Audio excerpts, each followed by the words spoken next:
dominant effort for the Blue Devil defense. Sees Mike Elko and company claim their third consecutive win.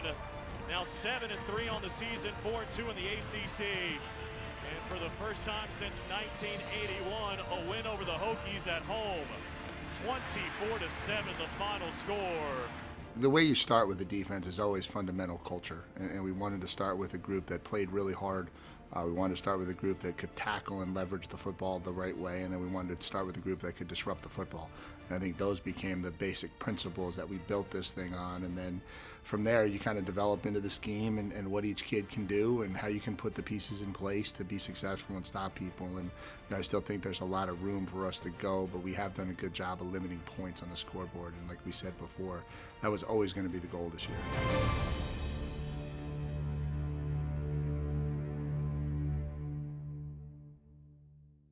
9:40 to go in the fourth quarter. Here's pressure on fourth down. Wells in trouble.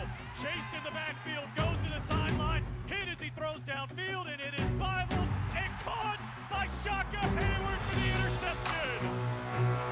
The biggest thing, anytime you take over a new program, is trying to learn quickly what everybody can do well and where maybe their areas of improvement are. And the best way you build a defense is you put people in position to do the things they're good at and try to avoid them having to do what they're not as good at. But learning that is hard. And when you've got a new group and you haven't competed against other teams in the ACC and you haven't gone up against other people, some of it is always learning on the run and adjusting on the fly. And I think we've done a good job with that as the year's gone on. I think as the year's gone on, I think we've been able to be a little bit different in how we cover people, which has given us a little bit of an ability to lock down and shore up our pass defense. It hasn't always been exactly how we want it to be at times, but I think we have gotten better at that. And then third down's been an area where I think we've really tried to evolve as the year's grown, and I think we've been able to implement a little bit more of what we want to be on third down and started to have some success with it the last few weeks. And our culture is a smart swarm tackling and ball disruption, which Coach Smith will love that. But I think the biggest thing for us has been that next play mentality. Because I think about last year, maybe we give a deep ball, we give a big run, and it kind of was shut down for the drive. Guys would kind of step back a little bit like, oh my goodness, here it goes again, here goes the touchdown. But now it's like next play mentality, like where teams have come out, they've hit the shot early, and then we blow up and force them a field goal. Or we stop them 3 and out early, and they come back and drive down a touchdown, and our next drive we go out and get another 3 and out. It's just that next play mentality that we developed this year has just been so much better for us. It's scooped up, headed the other way. It's Dwayne Carter for the touchdown. A scoop and score. And everyone brings up Dwayne, and I always bring up Dwayne and Shaka together because I just think the two of those guys are just such integral pieces of what we do. And from a leadership standpoint, from an experience standpoint, from a toughness standpoint, they're everything you want as a coach, because not only are they really talented players who go out there and make a lot of plays, but they also do it the right way. They're great leaders, they're great kids, they're where they're supposed to be, they practice how we want them to practice, and so they've been just tremendous leaders for our group. Van Dyke throws into the flat on second down. Oh, Dwayne Carter there. Ripped the ball out. It's scooped up down the right sideline. Hayward, 20, and brought down just shy of the 20-yard line. It was Dwayne Carter who got it out, and Hayward who scooped it up. And a game-changing play with 5 seconds to go in the quarter. Got some time, rolls to the right. Now he's in trouble. Hayward in pursuit. Shaka Hayward brings him down. Back at the 32-yard line. A huge sack and a loss of some 13 yards. Shaka was the first guy that I met with because Shaka was kind of up in the air about where his future was going to go, and so obviously we were trying to convince him that he should stay here, and so got a chance to spend some time with him and really kind of broke his film down and just kind of told him an honest assessment of where I thought he was and the areas I thought we could help him develop and get better. And I think he respected the honesty, that it wasn't a sales pitch, that it wasn't me trying to use car sale him into staying, that it was just an honest assessment of what we could do to help each other. And I think he appreciated that. And then, with Dwayne, it was really just about, I think the now piece really kind of convinced him. I think convincing him that, we weren't in this thing to rebuild. We weren't in this thing to do this after we got our own guys in here. We were going to make this the best program we could as fast as we could. Certainly resonated with him because Dwayne loves Duke and he's extremely passionate about Duke. And I think the idea of being able to leave a better legacy for his football playing career here, really attracted him. My 4th year playing on this level, and just knowing that we have guys playing passionately behind me, we have a system that we believe in, and just I have like a coordinator, a position coach, and head coach who are defensive geniuses. It's just like it really helps a lot when they can scheme it up for us. I don't think there's ever a level of satisfaction. I think, I think the reason why we've been able to have the success we've had as quick as we've had it is because we don't set bars and we don't set limits and we don't set expectations on who we can become. And I think you're just constantly trying to evolve and get better. And as long as you stay in that mindset, you don't stagnate and you continue to grow every week. Moore to throw, looking to the right, nobody home, he's in trouble, he's sacked! Back at the 5-yard line. And it's Dwayne Carter who's got the second of the night. It's kind of my goal when I go out in the field is, no matter how well I play or how bad it is, I want people to know at the end of the day I play hard and I love the game. And I hope that shows every time I step out on the field. Duke All Access is brought to you by Gatorade and our commitment to fuel tomorrow. By Continental Tire, the smart choice in tires. And by Coke Zero Sugar. With zero sugar and refreshingly delicious, is Coca-Cola Zero Sugar the best Coke ever? Find out for yourself.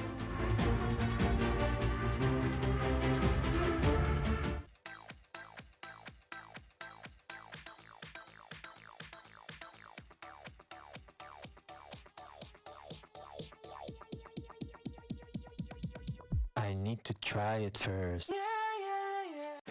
A big bow box says a lot about a person. Like they have a mighty hunger, a powerful thirst, and take tailgating very seriously. Game day and beyond, grab a football-ready big bow box. You can feel confident Continental is the smart choice in tires. Can they handle extremes? Yep. Tested from the Texas desert to near the Arctic Circle. Really? Really. Anything for the guy who finds that one pothole? Yeah, road hazard coverage has your back. For real? Absolutely. Were they made by like a bajillion engineers? Well, closer to 100. Continental. Welcome to the smart choice in tires. At Therabody, we believe that everybody deserves a chance to keep going, keep dancing, keep celebrating, and reuniting. It's never too late to rise. You got that fire in you. It's never too late to rise. Because everybody is a Therabody. A big bow box says a lot about a person.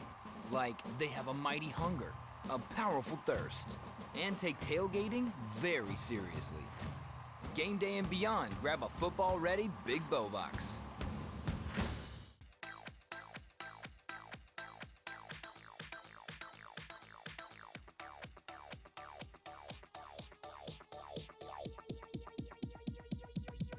I need to try it first. Duke Football 360 with Dave Harding. Presented by Continental Tire, the smart choice in tires.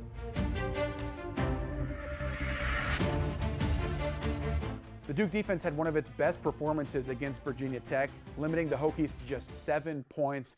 And a big reason for that success is finding a way to heat up the quarterback, get into the backfield in the passing game. Brandon Johnson, the defensive back, has become an expert at rushing the passer. 2 sacks on the afternoon against Virginia Tech. 5 other Blue Devils getting into the backfield with quarterback hurries. We're going to look at a few of those plays today and how they were able to be successful. Number one, it's using the tools that you've got, the talent on the field. And Brandon Johnson, very fast, a quick player, has figured out that if he's able to time up the snap, and watch him do it here, inching closer to the line of scrimmage, and once the ball reaches the quarterback's hand, he's already past the guard into the lap of the quarterback and forcing the ball carrier down. So being able to use your speed and timing up the blitz appropriately is a very difficult combination for an offensive line or a running back to pick up. The back here is actually in position to make a play. He just takes a stutter step to the outside a little bit too long and getting to the B gap, and Brandon Johnson's up there forcing the quarterback to fall down for his first sack of the afternoon. A little bit later, the Blue Devils doing an excellent job of disguising where the pressure is coming. Look at Darius Joyner, the safety. Starts off way down the field and slowly inches his way toward the line of scrimmage right before the play starts. At the snap, he's running with a full head of steam. Brandon Johnson joining him there off the left side of the defense. Duke bringing 6 players. Virginia Tech has 6 players, 5 along the offensive line and the running back to protect. So they ideally should be able to pick up this pressure, but by overloading one side and making it to the opposite side of where the running back is, look at that. It's a really difficult task as a running back to run across your quarterback and find a way to block somebody who is running full speed. But doing that, you've got guards that are left blocking nobody, just kind of looking around, looking for help, overloading one side, making it tough to ID where the pressure's coming, and then again, using your physicality, using your quickness to get to the backfield. A very difficult combo. Darius Joyner getting a hit on the quarterback, setting the tone, forcing the ball incomplete down the field in the passing game. Here's some more of that identification, plus Brandon Johnson's speed. Walking around before the snap, there's a lot of confusion. As an offensive line, you're trying to figure out who your responsibility is. Look at all the pointing, the talking, trying to see and predict where Duke is coming from. They're showing so many different looks, overloading the left side of the defense here. That's what the offensive line expects. They bring the left guard over. The running back comes over to the left side of the defense to try to bolster that side for a protection standpoint, and they leave Brandon Johnson unblocked. Look how fast he explodes into the backfield. I mean, that is remarkable speed, remarkable willingness to be physical, because you're running at 100% right into a stationary object in the quarterback. That's his second sack of the day. He's turning into one of the best defensive backs from a sack perspective in Duke history. Brandon Johnson doing a fantastic job. Here he is now. Look at the center. This is one of the last gasps of life that Virginia Tech has. They're trying to drive the ball down the field to get back in this game in the fourth quarter. Center is identifying Brandon Johnson because he's hurt them so often in this game, and they actually account for him. Look at left guard gets here. Brandon Johnson supposed to be taken by the left tackle. Again, this goes to the identification part. Johnson's not blitzing on this play. He's going down in pass coverage. Instead, you've got Trey Freeman, the linebacker, number 12, running right up the A-gap. You've got a running back in position, but this is the physicality. This is Duke playing with great confidence in defense, saying even if there's a blocker, I'm going to come and find a way around it, scratch and claw up off the ground to get up the field and rush the quarterback. Here's Chandler Rivers, also off the edge, unblocked hat, finding a way to mix it up. The offense can't predict where the pressure's coming. Quarterbacks don't know what they're doing when it comes to how to sift through it. They're rushing or flushed out of the pocket, forced to throw the ball, errant pass down the field, picked off by Shaka Hayward. The Duke defense mixing it up makes it really tough on the quarterback to identify what's happening, tough on the offensive line to get a beat on it. And when you've got somebody like Chandler Rivers, Brandon Johnson, those guys off the edge, flying to the football, it's very difficult to block, even if you do know what's on the way. Blitz off the edge from Stinson. He's hit from behind and sacked back at the 19-yard line. He saw Stinson, and Brandon Johnson blew him up. One of the areas Brandon Johnson's gotten a lot better at is his paths to the quarterback. We used to joke with him in the beginning of the year, like, you're taking 18 steps to get to the quarterback, and you got like 5. And so, he's throwing triple moves before you get there. And we just wanted to clean up his lines and his timing. And I think the thing he's gotten a lot better at is kind of anticipating the quarterback snap count and getting a better feel for how the quarterback gives away when the snap might be coming, and that's allowing him to hit the blitzes with a much better pace and tempo. And I think on the sack he got there in 5 steps this week, and I think that's critical. And so just trying to get him to understand when you are blitzing, like, you don't have forever. We're putting our coverage at risk, and we need you to get there quick, or else it's not going to be an effective blitz. There's a reason every Odyssey is named after the Odyssey. Because the world's most famous story isn't about staying put. It's about being there. So for those who want a story to tell, we have a world full of places to start.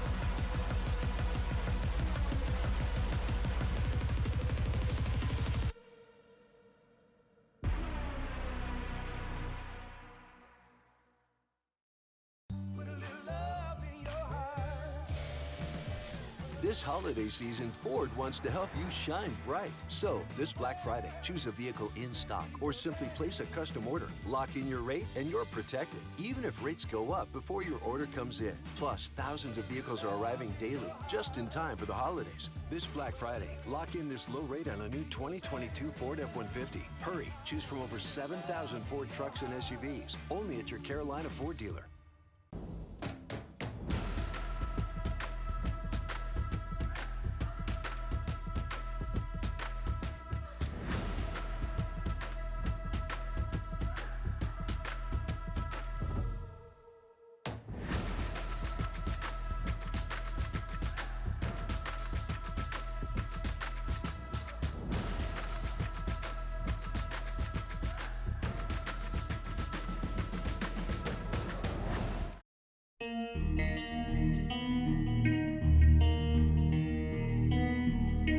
We're all made differently and uniquely, and you know, everybody got different hair, different color eyes, different structures and everything. And I think like our bodies are kind of like our own canvas kind of thing. And I think tattoos are a great way to style your canvas.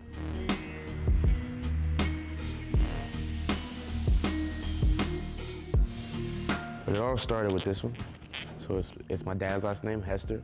And the reason of that one is because my parents, they never ended up getting married for real. And so I got my mom's last name. So my last name is Penko, by my mom. But so since every day I wear that on my back of my jersey, I wear Penko all the time, I got this on the front. And then I'm part Greek too on my mom's side. So I got Hercules right here. See Hercules with the lion on top of him with some lightning bolts. My last name actually is Panagopoulos. It's my true last name.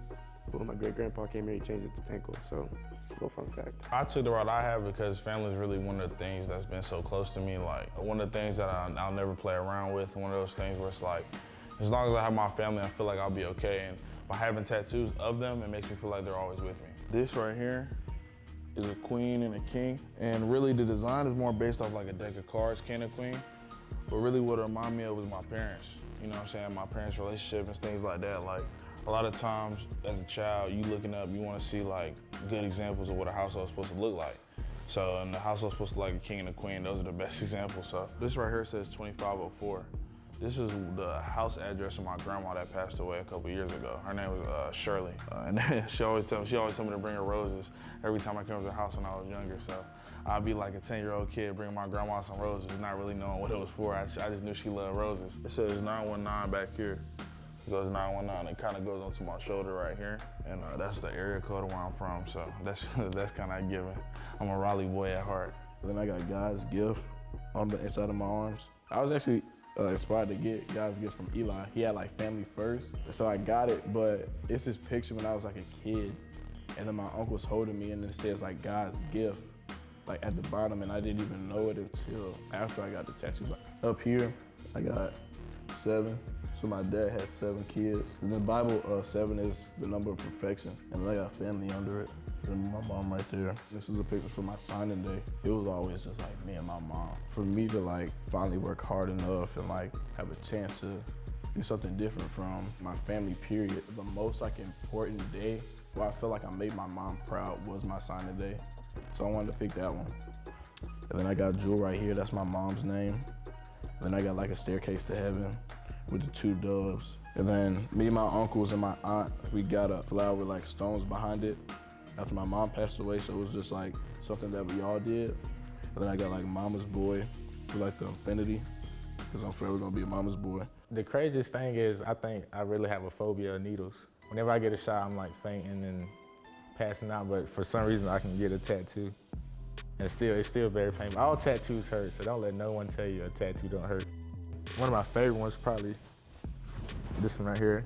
This helmet has my high school logo on it and my area code. And then I got this NFL tattoo. I got it all at the same time. And I got this to go with it, live the dream. That's what it's all about. It's a dream, and now I'm here and living it.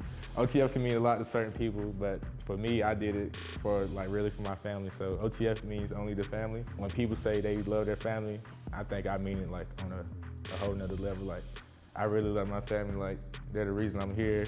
I recently got these 3 sevens. The 3 sevens represents your guardian angel coming and telling you about guidance, completion. And I got that every man from my grandma. And I also got this Duke logo.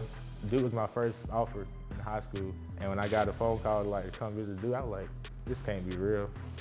And I went, I got my first scholarship, and from that point, I knew I was going to Duke. And I got this when I got to Duke also. Only the strong survive. People think it's easy being a D1 athlete, but in all honesty, it's tough. It can take a toll on you, on your mental, your body. So I went and got this only the strong survive, and I'm still here, so I must be strong. When I first wanted to get him, I was like, it's not gonna hurt that bad. Then I went there and it just felt horrible. It felt bad, because I have a very low pain tolerance. Once he got to my grandmother's name, my arm started swelling. It was so bad to the point where I really couldn't take the pain anymore. It felt like my arm was about to explode. But it's worth it at the end of the day. Me and my sister have matching tattoos. And if anybody knows me, they know my sister, my backbone, my number one. So mine says my sister's protector, because of her I will not fall. And hers says my brother's keeper, for him I risk it all. Without my sister, I wouldn't be where I'm at right now. So it's definitely just a dedication to her for everything she's done for me in my life, always being there for me, being number one support, number one encourager, everything. So on my right calf, this is a Joker piece. That's my favorite villain. The reason why I got him tatted on me, one, because Heath Ledger played that part in The Dark Knight so well. That is probably one of my favorite top 3 movies of all time. But the second, just on the Joker, is because he gets so much respect about just who he is because of what he do. And I translate that honestly back to football. In Gotham, you gotta know what the Joker is at all times, what his next move is, different stuff like you always thinking. So that's how I feel teams feel about me. They always thinking, they always feel okay, I gotta know where he at on the field. I gotta figure out what his next move is. But it can't. Tattoos express who I am, and it gives an artistic feel about who I am. I'm not just this plain guy, this plain football player. I got something about me. So I put tattoos on my body to really try to express myself and really show who I am and where I come from. All types of tattoos are beautiful because you pick them because you like them, you enjoy them. You don't really have to have a reason for why you get tattoos, which is really beautiful in itself. But I just love the fact that everybody has different ones, and even if they have the similar, 2 people have a lion, they might be in totally different spots, and that spot might mean something to you. So there's always a story behind every tattoo, and that's what makes it so beautiful.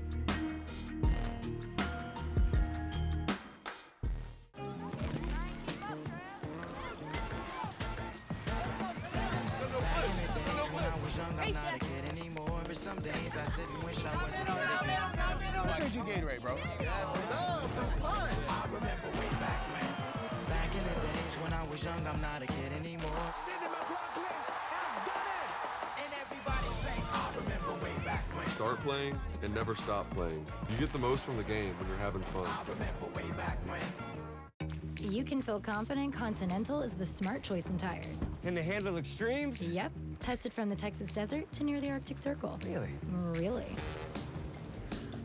Anything for the guy who finds that one pothole? Yeah, road hazard coverage has your back. For real? Absolutely. Were they made by a bajillion engineers? Well, closer to 100. Continental. Welcome to the smart choice in tires. People have trusted Reed's Jewelers with their life's moments since 1946. That's because we're family owned. We treat everyone who walks through our doors or visits our website as a part of our family. We have a beautiful selection of jewelry and watches for any occasion. We offer free shipping and returns, as well as multiple payment options to make sure you find the perfect gift. See why people have trusted Reed's Jewelers to celebrate their life's moments for over 75 years. There's a reason every Odyssey is named after the Odyssey. Because the world's most famous story isn't about staying put. It's about being there. So for those who want a story to tell, we have a world full of places to start. It's showtime, it's your time. It's game time, it's go time. You got one shot at a gold mine. It's showtime. Here's the snap. Gonna throw, looking to the right. Gonna take a shot for Robertson. He's got it! Touchdown! He beat Connor. And it's 23-7 with the extra point to come. Got man coverage on the outside. Throw into the corner. Touchdown, Blue Devils. John Tavis Robertson with his first career score. Plenty of time. Looking to the left. Leonard looking downfield. Fire sideline. Caught. Robertson inside the 25 and spun down at the 24-yard line. Wide open man. Robertson to the 10, to the 7. I say this all the time, but we say what everyone says.